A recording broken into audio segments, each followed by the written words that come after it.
Excuse me? Yeah? Do you speak English? Oh, sorry, sir. Actually, I can speak English. You don't speak English? Yeah, I can speak English. Sorry. Don't you speak English right now? No. I can understand what you're saying because I cannot speak English. I can understand English.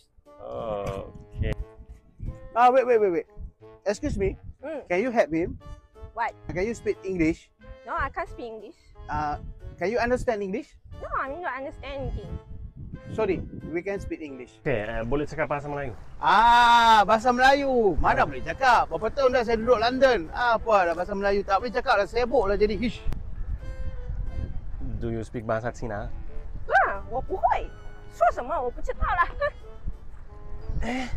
What the fuck ah? Kanina.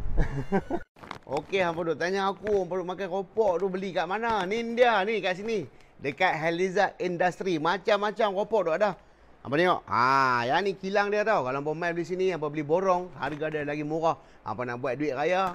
Hampa mai lah Heliza Industry. Macam-macam duk ada. Ambil borong, pergi meniaga. Esok boleh beli rumah. Hampa nak mai Heliza Industry Senayan Berhad ni dekat Pematang Tinggi Bukit Mertajam. Hampa search saja macam ni.